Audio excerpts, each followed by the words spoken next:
Bora começar de novo, gente. Agora vamos estudar esse próximo ponto aqui, é o neoconstitucionalismo e processo civil. Com esse tópico pretendemos responder a seguinte pergunta: quais foram os avanços que o neoconstitucionalismo provocou no processo civil, tá? Para começar, o que é o neoconstitucionalismo? Engraçado, gente, eu pensei que eu ia estudar só no direito constitucional o neoconstitucionalismo, mas vamos estudar também aqui no processo civil, tá bom?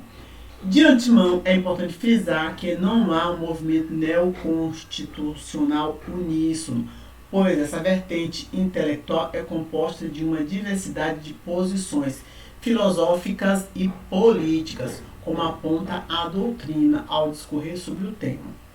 Os adeptos do neoconstitucionalismo buscam embasamento no pensamento de juristas que se afiliam à linha bastante heterogênea, como Ronald Dwork, Robert Alex, Peter Haber, Gustavo Zambrecht, Luigi Ferrajoli e Carlos Santiago Nino. E nenhum deles se define hoje, ou já se definiu no passado, como neoconstitucionalista.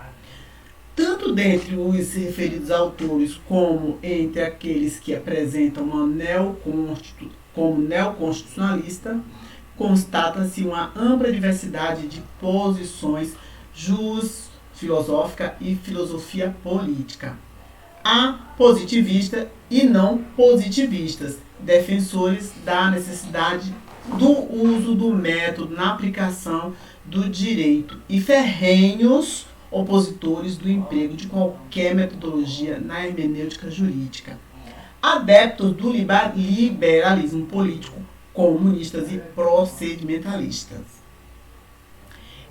Neste quadro, não é tarefa singela definir o neoconstitucionalismo, talvez porque não exista um único neoconstitucionalismo que corresponda a uma acepção teórica clara e coesa, mas diversas versões sobre o fenômeno jurídico na contemporaneidade, que guardam entre si alguns denominadores comuns relevantes, o que justifica que sejam agrupados sob o mesmo rótulo, mas compromete a possibilidade de uma compreensão mais precisa. Todavia, nosso papel aqui não é criar mais dúvida, mas sim sanar as dúvidas, né, professor? Então vamos. Então, como forma de tornar didática a noção, focaremos no ministro Luiz Roberto Barroso, que divide o fenômeno no neoconstitucionalismo em 3 marcos. Então tá, é você que divide nos marcos histórico, filosófico. Muito bem, então vamos lá. Então, o ministro do STF, Luiz Roberto Barroso, ele diz que tem um marco histórico que tem início com a redemocratização da Europa, surgindo na Alemanha logo depois da Segunda Guerra Mundial, seguida da Itália e durante a década de 70 em Portugal e Espanha. Tá? No Brasil, o marco histórico deste novo direito constitucional é a Constituição de 88. Pronto! Chegou mais ou menos onde eu já sei mais ou menos. Vamos lá. E o marco filosófico, o pós-positivismo. Então tá. Que, segundo Bernardo Gonçalves, é caracterizado sobretudo pela reaproximação entre direito e norma, ultrapassando a concepção positivista. Vamos ver esse quadro aqui, o que diz. O positivismo jurídico toma forma principalmente no século XIX, por meio das obras de autores como Jeremy Bentham e John Austin. Contudo, é no século XX que seus preceitos são desenvolvidos com mais rigor, em especial nas obras de Hans Kelsen, Teoria Pura do Direito, tá? E também Hart, o Conceito do Direito, Joseph Hans e Alf Ross. De modo geral, o positivismo jurídico possui duas características compartilhadas por seus autores. A primeira característica do positivismo jurídico é a tese social, segundo a qual o que pode ser considerado direito na sociedade é uma questão social ou convencional. Já a segunda característica do positivismo jurídico é a tese da separação, de acordo com a qual não há uma identificação necessária entre o direito e a moral. Este último aspecto é de especial importância para o positivismo jurídico. O que importa é a análise da validade do direito e não de sua justiça. Trata-se de uma opção metodológica para abordar o fenômeno jurídico, o que não implica concordância com o ordenamento ou mesmo cega obediência a ele. Não se trata de livro sobre formação humanista, mas me permita só mais um acréscimo. Há vários positivismos jurídicos. De um lado, há os positivistas exclusivistas, que são Hans Marmor, sustentando que a moral nunca interfere na definição do direito, seja para constatar a validade de uma norma, seja para interpretar. Do outro lado, existem os positivistas inclusivistas, que é Hart e Coleman, que aceitam uma ligação entre o direito e a moral, mas não se trataria de uma conexão necessária. O debate acerca do pós-positivismo, argumentam os autores, situa-se na confluência das duas grandes correntes de pensamento que oferecem paradigmas opostos para o direito, o justnaturalismo e o positivismo. Olha que engraçado, gente. Isso aqui a gente viu quando a gente estava estudando, né, o direito constitucional, o poder originário, né? A superação histórica do justnaturalismo e o fracasso político do positivismo, tá? Abriram caminho para um conjunto amplo e ainda inacabado de reflexões acerca do direito, sua função social e sua interpretação. Barroso afirma que é neste universo que se vive no Brasil um momento de reconhecimento, de normatividade, a princípio como da dignidade da pessoa humana, como justiça, como o devido processo legal, que são, na verdade, a porta de entrada dos valores do sistema jurídico, de modo que o positivismo nos liberta da dependência absoluta do texto legislado para reconhecer que há normatividade nos valores e nos princípios, ainda quando não escritos. Isso aqui é o jeito que o Luiz Barroso fala, tá bom?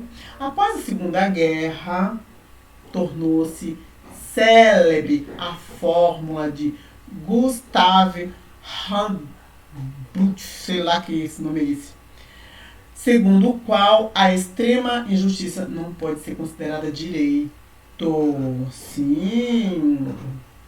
Daniel Sarmento conclui afirmando que, embora o pós-positivismo busque ligação entre direito e moral, ele, porém, não ocorre a valores metafísicos ou a doutrinas religiosas para buscar a justiça, mas sim a uma argumentação jurídica mais aberta, intersubjetiva, permeável à moral, que não se esgota na lógica formal.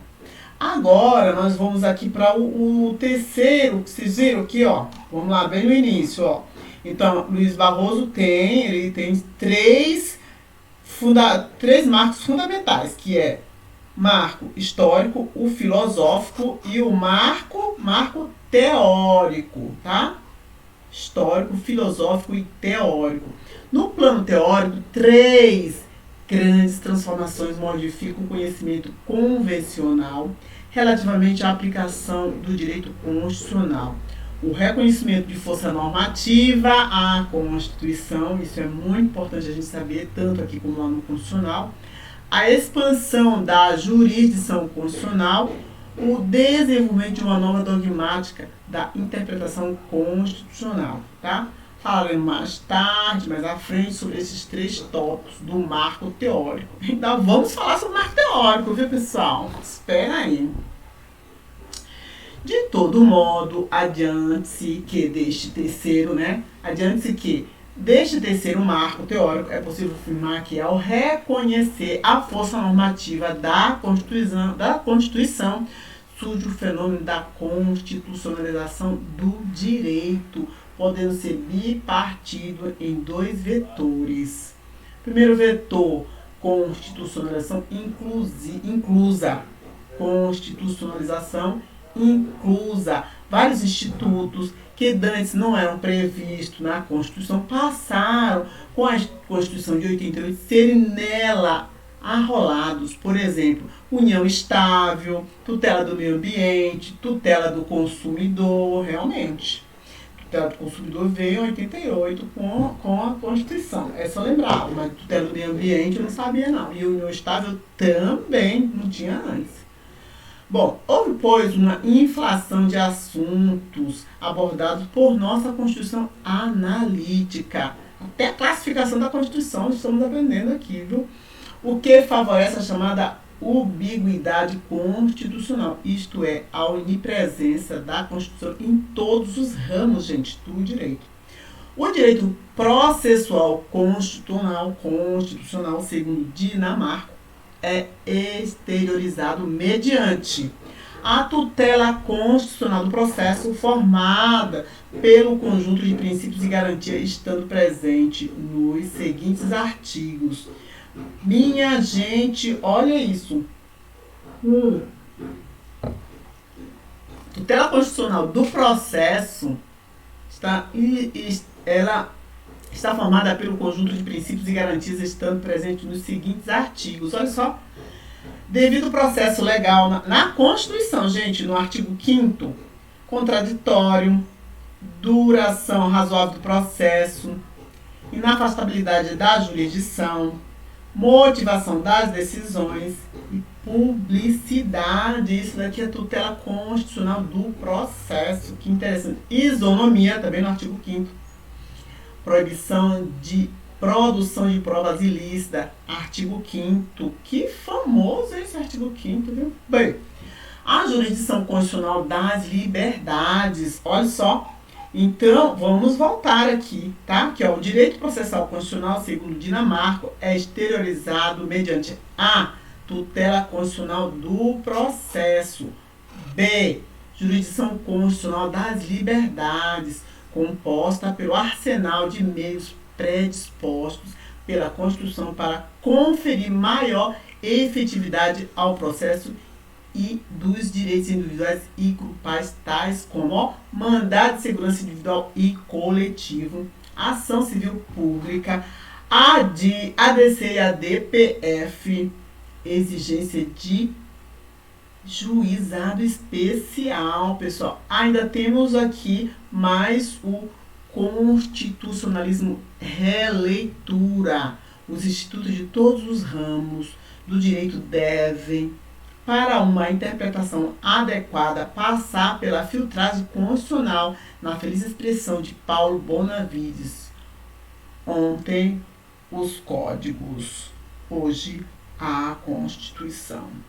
Releitura dos institutos da posse, da propriedade, do contrato e da família, em especial diante da despatrimonialização e da personalidade do direito privado.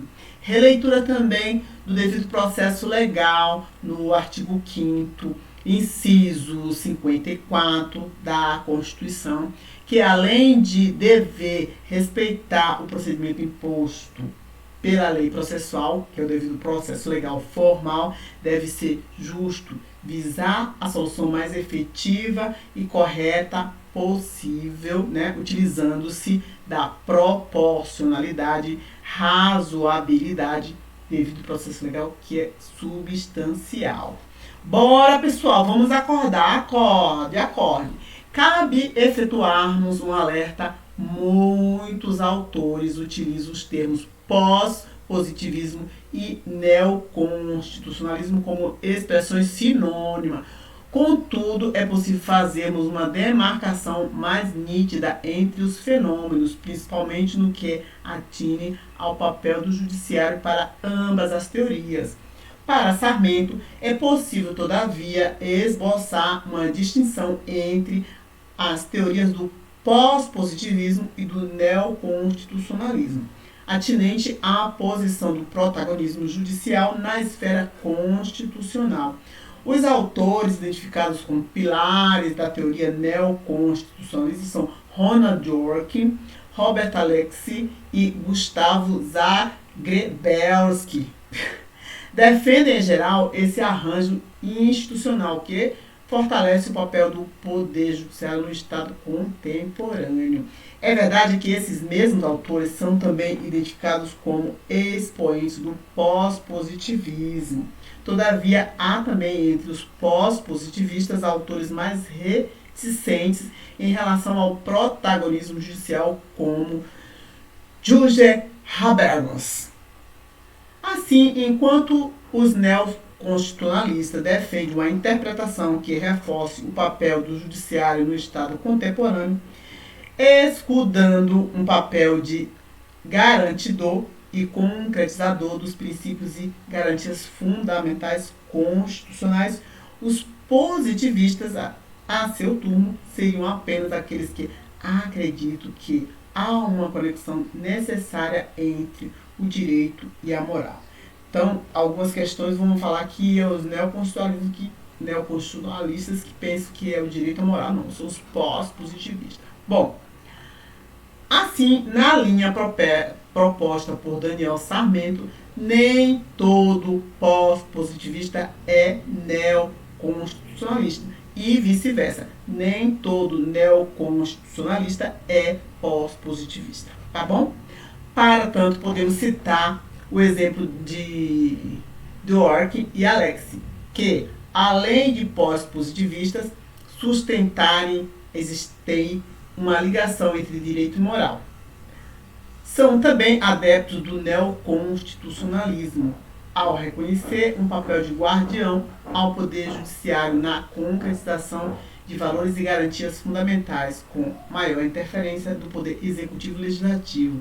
São os chamados substancialistas. Então tem também substancialistas. Socorro, né? Do outro lado, há juristas pós-positivistas, partidários da existência de uma ligação entre direito e moral, mais pertencente ao procedimentalismo, como Habermas, teoria do discurso, e John Hart Early, Democrats and the Dispute, sei lá o que sim, em inglês, mas eu deveria já saber, né? Que entendem que a jurisdição constitucional deve exercer um papel de controle da democracia representativa, verificando somente se as regras do jogo democrático estão sendo cumpridas. Não defendem uma situação reforçada do Poder Judiciário no Estado contemporâneo. Olha, diz que despenca na prova. Vamos ver agora. Vamos ver essa questão aqui. Bom, sobre neoconstitucionalismo, é correto afirmar que se trata, vamos lá, gente, se trata, vamos ver, da expressão doutrinária de origem inglesa desenvolvido com a série de julgados da Câmara dos Lordes, que resta em competência legislativa. Não vi nada disso. De expressão doutrinária que tem como marco histórico o direito constitucional europeu, com destaque para o alemão e italiano, após o fim da Segunda Guerra Mundial. Isso aqui já achei mais parecido. Já tem questão? A correta qualquer? Cadê a correta, gente?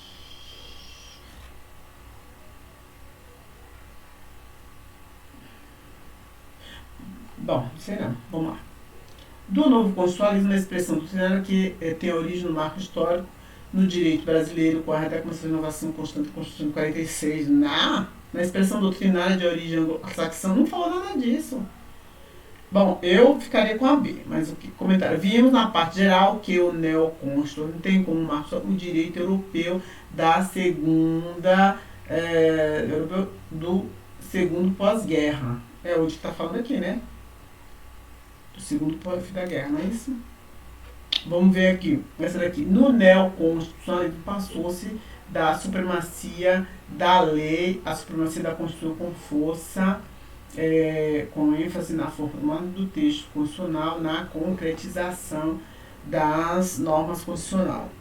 Bom, está dizendo que está certo, então está certo. Expressão que encontra fundamento na doutrina de Conrad Hess, força normativa da Constituição.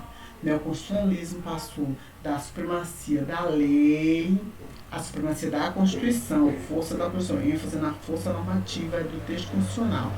Conrad Hess, ok, então é autor alemão que enfatiza a busca de uma maior concreção do texto constitucional por meio de maior efetividade de suas normas. Muito bom. Aqui mais uma. A constitucionalização. Incorreta. A gente pega aqui a incorreta. A constitucionalização do direito infraconstitucional tem como sua principal marca a inclusão da lei maior. Nunca vi isso aqui, não lembro. A visão substancialista da jurisdição constitucional compreende que a Constituição deve conter direitos fundamentais, princípios e fins públicos que realizem os grandes valores da sociedade. Não está incorreto. Então já era gente, olha isso. Então tá, então a corrente predominante não concebe a corrente predominante, então a aqui tá errada, porque eu não estava lembrando desse negócio aqui não, de inclusão do mar. Então as outras agora já era, agora já esse daqui não sabia, mas estava mais ou menos próximo. Agora não deu mais vontade de ler, ainda tem mais um. Para o neoconstitucionalismo, todas as disposições... incorreta, de novo, tá? Então tem várias corretas aqui, hein? Para o neoconstitucionalismo, todas as disposições constitucionais são normas jurídicas e a Constituição, além de estar em posição formalmente superior sobre o restante da ordem jurídica, determina a compreensão, a interpretação de todos os âmbitos do direito. Acho que isso daí tá boa.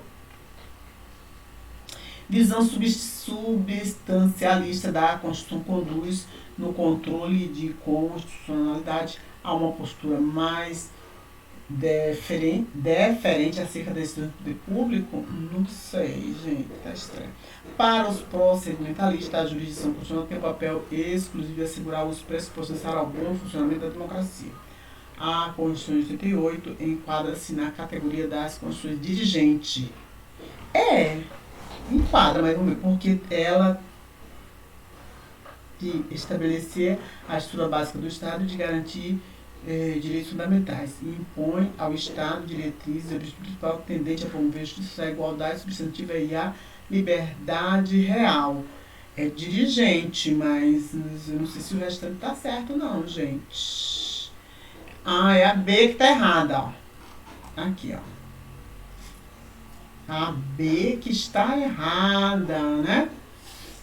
Então, quando eu li a B, eu falei, né? Postura, decisão de poder, não lembrava, não. Essas outras também ficou meio bagunçado na cabeça, mas que legal, né? Que a gente está vendo, e aí é legal, porque nós estamos estudando, a gente vai entender sobre isso, é questão de tempo. Então, aqui. Então, isso aqui tá certo, viu, gente? A Constituição brasileira, ela enquadra-se na categoria de Constituição dirigente, se eu lembrava. Mas porque, além de estabelecer a estrutura básica do Estado, de garantir os direitos fundamentais, impõe ao Estado diretrizes, impõe ao Estado diretrizes, objetivos principais tendentes a promover a justiça social, a igualdade substantiva e a liberdade real. Tá bom, pessoal? Então, vamos fechar esse vídeo, tá? Aqui nesse tema que nós fizemos, que foi exatamente... Vamos voltar, neoconstitucionalismo e o processo civil. Então, nós vimos todo esse material aqui, e aí chegamos aqui nesse outro ponto que nós vamos começar no próximo vídeo, tá bom? Isso aí, deixa seu like, compartilha, deixa seu comentário.